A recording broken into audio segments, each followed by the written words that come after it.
You're watching KSPW Channel 8, Salinas, Monterey, Santa Cruz. This is Feedback at 5 with Theresa Wright. Hi, I'm Theresa and welcome to Feedback at 5. If you're an entrepreneur or owner of a small business, and we've got some really exciting news for you because there are two nonprofit organizations that you want to know about, and they have expanded their services to the Central Coast. And so I'm going to introduce my guests to you. One of them is a co-founder of one of those organizations, and the other is a business owner who's benefited from the fact that they've expanded to the Central Coast. And this is really critical information. I think something that certainly if you're not one of those people that fits into that category and you know someone who does, then you might want to tell them to come and check out this show and what these two people have that they're going to represent to you. Let me introduce my guest who is here. This is Susan Shai, and Susan is VP of Operations and Director of Programs for Scholastic Expeditions. So Susan, thank you very much for being here. And Bud Colligan is the co-founder of Pacific Community Ventures. Bud, I'm going to start with you because you are a local guy.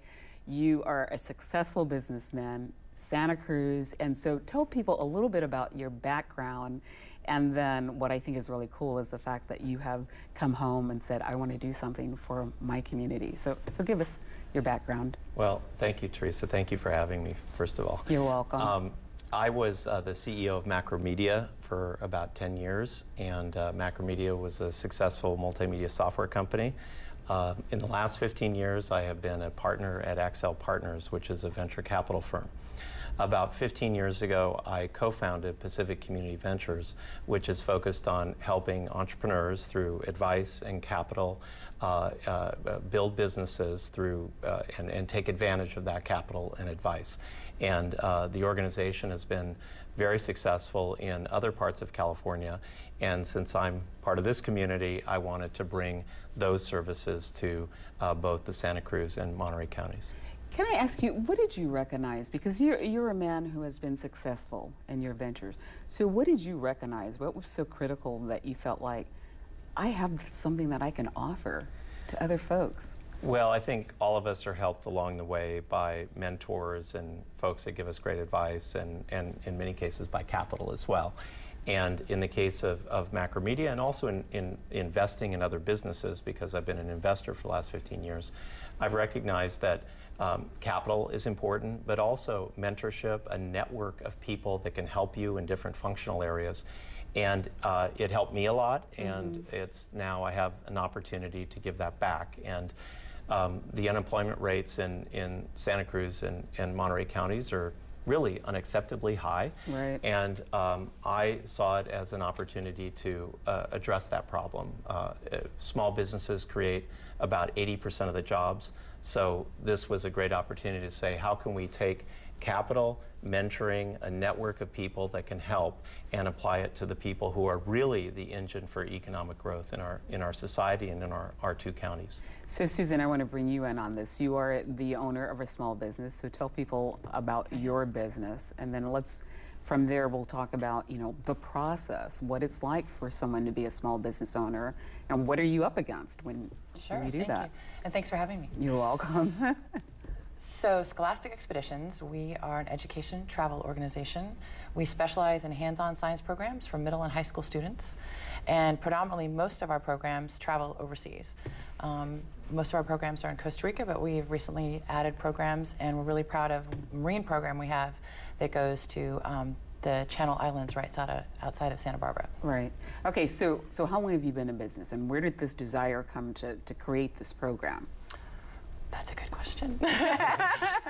So my background is in sales. I've done tech sales and I've done education sales, and I liked the latter more. It was more, had a more affinity to where I come from and what I like to do. You could say I'm a big picture girl. So I liked that with education you can make a difference.